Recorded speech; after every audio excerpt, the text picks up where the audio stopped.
Hello everyone, welcome back to Day One Dev. And today we're going to talk about Maven and the Docker image creation, and we are going to do an X-ray scan.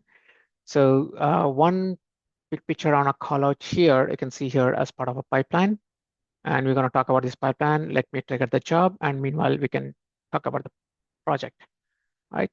So just we trigger the project repo, and you can see here the job will be kicking in, and we're going to talk about in a parallel what's going on.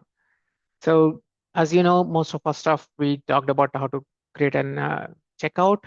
Then we do an audit. It should be here any minute because this is right now it's happening on a pre-setup.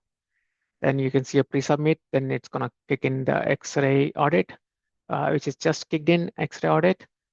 And it should be now creating a build. Let's minimize it. Okay, and the platform has been triggered, pre-submit. You can see here audit is going on. Then once the audit is done, we're going to see all the other part where you're going to create a Maven project. So you can see here this audit is happening. Right now we are at this stage. We are checking the stuff. And once this is done, it's going to create a build. This is where the project. Then we're going to do an X-ray scan.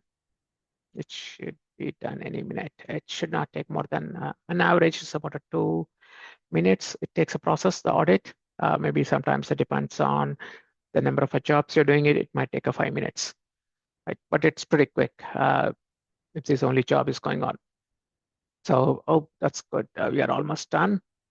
All right, it started with as a build, the MVN part. That's why it's downloading a jar files. I can see that. The number of jar files has been called out. Maybe let me minimize this. So that makes audit is done. You can see this create build is going on. Once this is done, it's going to kick in our X-ray scan, then the Docker images, and we're going to Docker push. So this is where the image itself, I'm pushing it. Then after this, I'm pulling an image from Artifactory. We're going to show you why I need to pull it if I don't pull it. As part of a single command, I'm pushing it. Once I create image, then successfully it's pushing it. So it should show up here for as a job. What was the job number 25? So then we'll cover create a build. It's happening right now. Then X-ray scan. So it shouldn't take, you can see that's one good part I like on the GitHub action also. It shows me what is the time it takes entire this stage or the step it's will be taken for to complete this process, right? Perfect. So the build is done, X-ray is created. Now it's Docker image is getting created. Part here, you can see this. I'm gonna call out which I used Docker file. I can see here, which is also I'll call out this exclusively. I'm pulling this Docker base image from Artifactory. So if you are not using this format, if you have seen this format, I see that this is coming from internet. This is not coming from Artifactory. So if you want everything to be proxied, your Docker Hub repository, please make sure that you do a remote repository, you map it, and capture this part like this. Or I mean, because the reason you see a virtual, I map my remote under a virtual, so that's going to be easier for me to keep one URL for everything. So you can see a Docker image is successfully created, and I pushed the image to repository. As I can see here, I'm pushed it toward a remote.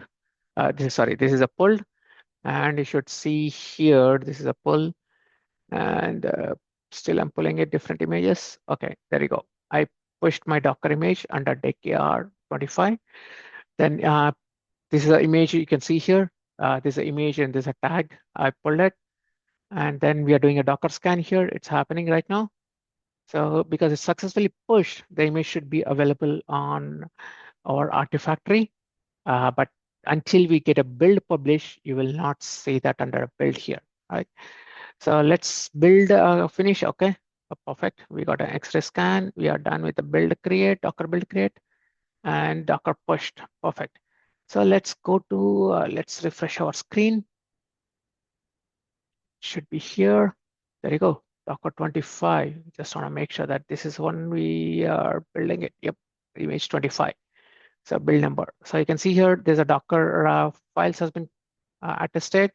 And you can see because we are creating a platform X with the two platforms. And you can see that part here. And I have a Maven chart, what has been created here.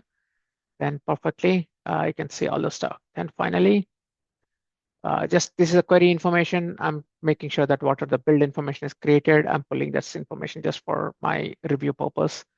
Rather, I go and look at a JSON, which is because I cannot expand this stuff anyway. I have to copy and I have to run this one. So it's better to have it in my job. Then perfectly, build scan is done. I'm setting some properties for my purpose, and I'm cleaning up repositories, all the stuff, and we are done. So if I go to my summary of a job, you can see here the pre-step.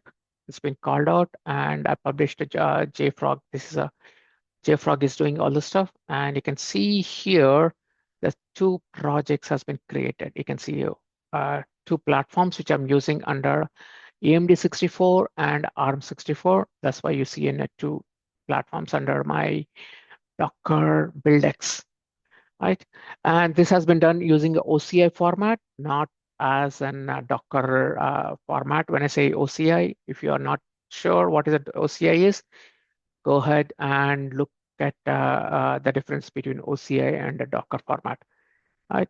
So OCI format is more standards defined by CNCF or Linux Foundation. So that's where you see the difference between OCI and a Docker.